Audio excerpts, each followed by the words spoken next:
podcast Éclatante éclaireuse change un petit peu de format juste pour pouvoir accueillir, et je regarde ce siège parce que je vais accueillir des clientes qui ont suivi mon programme, qui ont suivi mon accompagnement et qui vont pouvoir aujourd'hui vraiment témoigner à cœur ouvert, sans langue de bois, pour vous dire ce par quoi elles sont passées, pourquoi elles ont choisi mon accompagnement et qu'est-ce qui fait qu'aujourd'hui elles sont enfin dans une vie heureuse et épanouie. Restez connectés. Bonjour Mélissa. Merci beaucoup d'être là, je te remercie infiniment d'avoir accepté mon invitation. Est-ce que tu peux te présenter rapidement? Je m'appelle Mélissa, du coup j'ai eu 30 ans cette année, je travaille dans une crèche et je suis seule sans enfant. Ça marche. Est-ce que tu peux nous dire rapidement d'où tu es partie quand tu es arrivée la première fois, quand tu es venue me voir, tu avais quelques problématiques, j'ai souvenir de quelques-unes. Est-ce que tu peux nous dire rapidement d'où tu es partie, dans quel état tu étais émotionnel et où tu en es aujourd'hui? On va dire que j'étais brisée un peu de l'intérieur, je savais plus où j'allais, j'avais tout essayé et rien fonctionné. Et ce côté où franchir, c'était assez difficile, de se confier à quelqu'un qu'on ne connaît pas, avec tous les problèmes à la famille, au travail, c'était difficile. Et aujourd'hui? Et aujourd'hui, ça va mieux. Bon. Il y a toujours des petits ajustements à faire, mais je repense souvent à ce qu'on se dit pendant nos coachings. Et je regarde aussi régulièrement tes petites vidéos. C'est gentil. Sur les réseaux. Et ça aide à se remémorer, on va dire, ce qu'on a pu se dire et ce qu'on a travaillé, j'imagine. Est-ce qu'on peut creuser un petit peu, si tu le veux bien, justement ces problématiques que tu avais, parce que je suppose que pas mal de femmes qui vont nous regarder auront certainement les mêmes problématiques. Moi-même, j'en ai eu beaucoup de ce que tu as eu aussi. Donc, juste pour qu'on sache un petit peu dans quelle situation de crotte tu étais. J'avais beaucoup de jalousie en moi, avec le manque de confiance. Même jalousie aussi bien envers mes copains qu'envers ma sœur. Surtout ma sœur d'ailleurs. Où aujourd'hui, c'est le bonheur. C'est peut-être la relation qu'on a maintenant, grâce à tout ce qu'on a pu voir ensemble, ça n'a rien à voir. Même le côté conflictuel avec mon père, on était beaucoup en conflit. J'essayais beaucoup, et ça c'est toujours difficile un peu de résoudre les problèmes pour lui. Bien sûr. J'aime pas le voir triste, et donc du coup souvent je prends à sa place. Et ça, j'arrive un peu à le faire, c'est encore un peu compliqué, mais ça m'a beaucoup aidé, on va dire. D'accord. La relation avec ta sœur est bien apaisée. Ta relation à toi-même aussi. Je me souviens en fin d'accompagnement, quand tu m'avais dit j'ai acheté des vêtements de couleur. Alors ça, je m'en saurais toute ma vie, c'était trop bien. C'est ça. Maintenant, j'achète du rose. C'est bien. Je mets du rose, exactement. J'accepte de m'habiller en couleur. Et je me fiche du regard des autres par rapport à mon côté vestimentaire. C'est important. Et quand je me maquille, par exemple, je me maquille pour moi. Là, j'avoue, j'ai pas eu le temps aujourd'hui.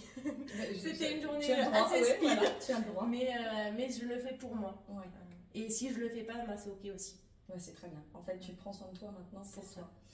Et j'ai souvenir aussi qu'au niveau du travail, tu avais du mal à assumer le non, à assumer tes dires. Ça va mieux? Ça va mieux, même dans mon côté privé aussi. D'accord. Quand j'ai pas envie de faire quelque chose, je le fais pas. Après, je dirais qu'il y a encore la forme à travailler. Bien sûr. J'arrive à dire non. Maintenant, à mon travail, on m'a demandé de travailler la forme, de comment dire les choses pour pas vexer, blesser l'autre. Bien sûr. Et c'est un travail encore à faire. Mais en tout cas, j'arrive à pas m'écraser. C'est important. Et ça, c'est vraiment chouette. C'est énorme le mot que tu emploies, écrasé, parce que c'est vrai que je me souviens de toi au tout début, tu avais quand même cette espèce de carapace où tu t'imposais pas, tu savais pas qui t'étais, tu faisais les choses pour les autres. Et effectivement, comme tu dis, il y a encore à travailler. Bon, déjà, il suffirait pas d'une vie pour tout travailler, c'est très clair, et pour tout le monde, heureusement d'ailleurs. Mais tu as quand même vachement évolué, et donc aujourd'hui, tu sembles être une femme beaucoup plus épanouie, en tout cas, que ce que tu étais avant. Bon, ça, c'est quand même énorme. Est-ce que tu as essayé des choses avant, des types de thérapies, des trucs? J'avais essayé une première psy. J'avais essayé une autre psy. D'accord. Je crois que j'ai dû en faire 3. La dernière était pas mal. Mais en fait, la dernière, je l'ai vue suite au décès de mon ami. Et en fait, je connaissais mes problèmes. Mais à part parler, et du coup lâcher un billet à la fin de la séance. Et le pire, je crois que c'était l'horloge. J'avais la pendule de mon côté et du sien. Donc en fait, j'étais omnibulée par cette horloge, de me dire il fallait que je parle hyper vite parce que du coup j'avais 1 heure pour tout ce que j'avais à dire. Et en fait, j'avais l'impression que ça servait à rien. Je sortais de mes séances pas mieux, pas pire, enfin pareil en fait. Et ça me rongeait vraiment. Et du coup, voilà. D'accord. Comment tu m'as découverte? Je me rappelle plus. C'était à la salle Énergie. Oui, exact. Du coup, j'avais été voir Katia à ce moment-là. Et j'avais dit, écoute, là, je suis à bout. Le sport, c'est bien, mais ça ne suffit pas. Et elle m'avait dit, écoute, moi, je connais quelqu'un, Ludivine, si tu veux. Je peux te passer son contact. Et du coup, je t'avais appelé et tu m'as rappelé. Exact, tout à fait. Ça y est, ça me revient. Et est-ce que quand on s'est rencontrés la première fois, parce qu'on a fait donc une longue séance d'anamnèse, on a discuté pour que j'apprenne à te connaître, à faire la carte du monde de qui t'étais, est-ce que tu as hésité à me faire confiance, à franchir le pas avec moi? Alors, en fait, c'est pas plutôt pendant, c'est le y aller qui a été assez difficile, parce qu'en effet, on se connaissait pas. Après, je me disais, en même temps, c'était Katia qui m'envoyait. Du coup, j'avais quand même confiance en elle, donc je me disais, elle va pas aller m'envoyer vers n'importe qui. Et pendant cette première séance, non, ça a été une révélation où j'ai dit, ouais, en fait, le côté où tu mets à l'aise, le côté où rien que voir ton sourire, c'est gentil. Non, mais c'est vrai, en fait, il y a ce côté où, je saurais pas comment dire, mais fluide, on va dire. Ok. Et surtout, pas de jugement. Ah oui, non. Ça c'est vraiment cool de pouvoir tout dire. Par contre, on pleure. Oui, c'est vrai que je fais pleurer. Il faut prévoir la boîte de mouchoirs. Mais en attendant, voilà, on peut tout dire. C'est ça aussi que j'aimais. C'est pouvoir tout dire. Ça me touche beaucoup ce que tu me dis, parce que je sais que tu m'avais fait un très beau témoignage par écrit, mais tu vois, de l'entendre de ta voix, ça me touche beaucoup. Merci Mélissa. Donc du coup, tu n'as pas eu de frein en fait à prendre l'accompagnement avec moi. Tu t'es dit, on y va. Ok, super. Ça t'a motivé à avancer. Le petit, on va dire, à la limite, ce qui aurait pu freiner, c'est le budget.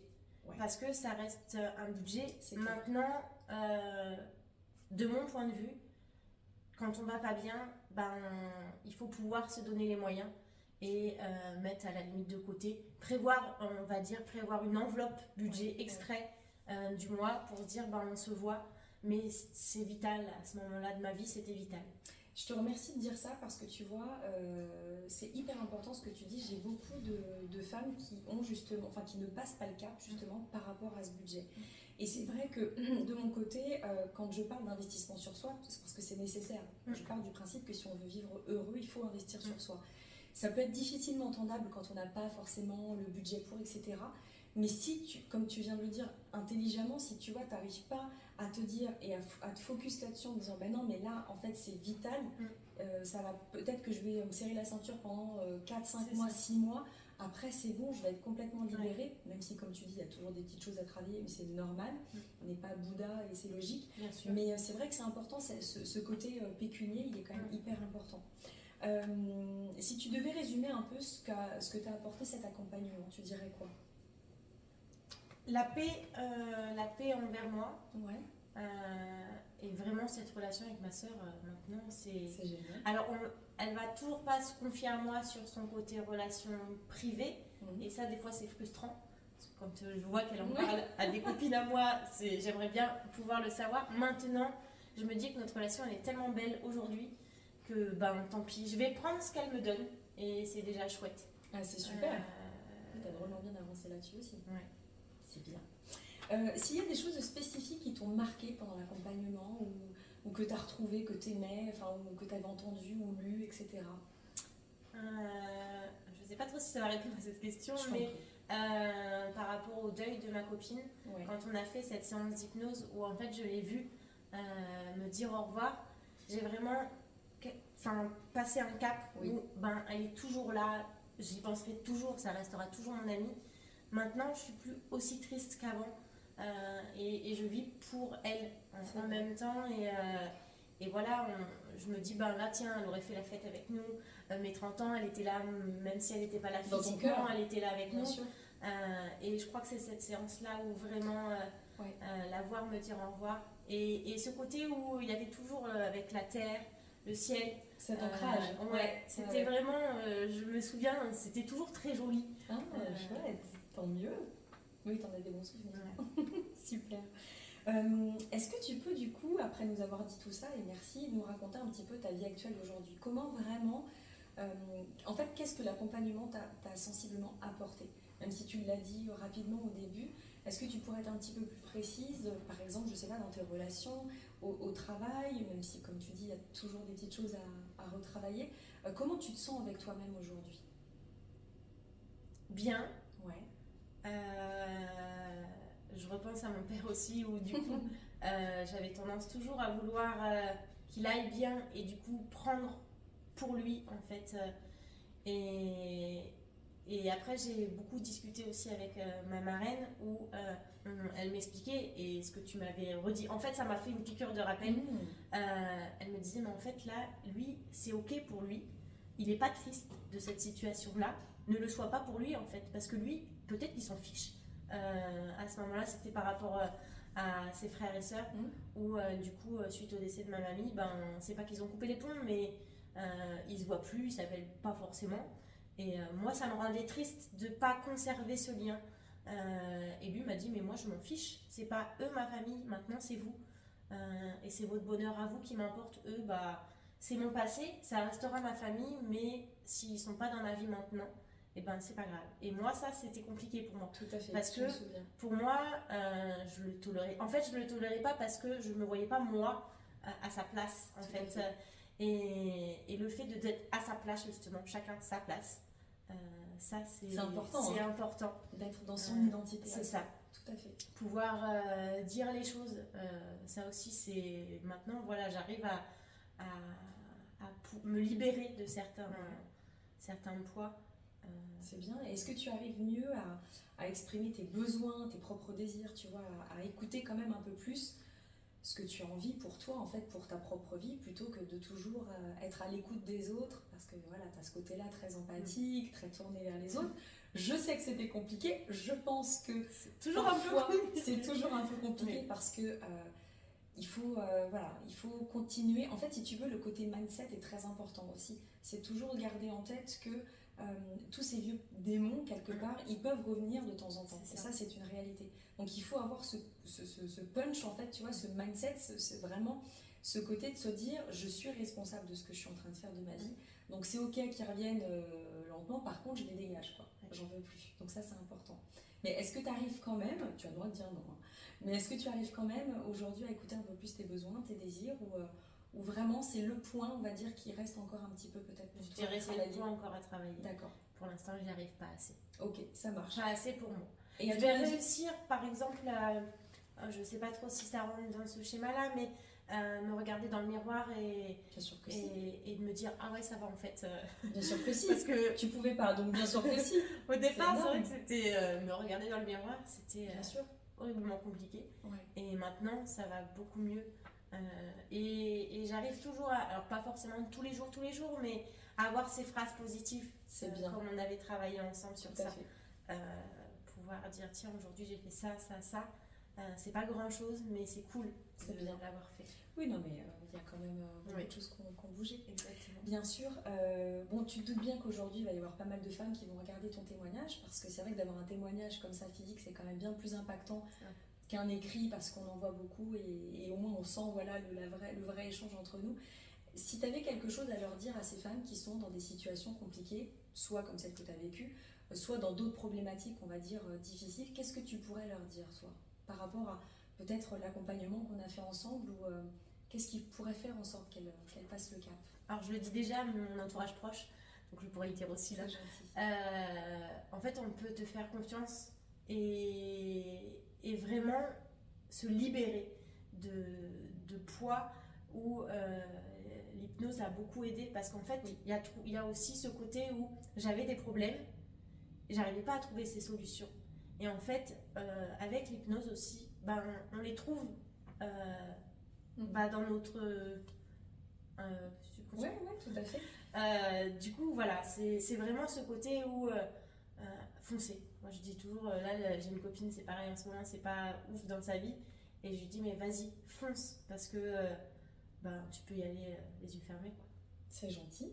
Et est-ce que tu aurais un petit mot pour la fin, voilà, en récapitulant peut-être tout ça, notre accompagnement, ou si tu as envie de te livrer toi aussi je crois que ça ces fait femmes. 3 ans à peu près Tout à fait. qu'on se connaît. Exactement. Et ce que j'aime vraiment, c'est que même quand on a des bas, tu es toujours là pour rebooster et aussi pour se voir. Tu trouves toujours un créneau quand il y a besoin. C'est gentil. C'est pas on a fini, hop, on est lâché dans la nature. C'est vraiment, on sait qu'on peut toujours compter sur toi et ça, c'est vraiment cool. Et le fait d'avoir tout mis en place là sur YouTube, Insta et tout, c'est encore mieux parce que du coup, ça prend 5-10 minutes de notre temps. Le matin, en se maquillant, hop, on met une petite vidéo et ça coûte rien en fait. Non, c'est vrai. Ça fait une petite piqûre de rappel, comme tu dis, effectivement. Merci beaucoup, Mélissa. Maintenant, je vais vous dire à vous, mesdames, merci beaucoup d'avoir regardé cette vidéo et surtout d'avoir regardé Mélissa. Et je te remercie encore d'avoir accepté cette invitation parce que vraiment, ça me touche beaucoup. Donc, vous voyez qu'on peut partir de loin, on peut partir de moins loin, peu importe les problématiques qu'on a.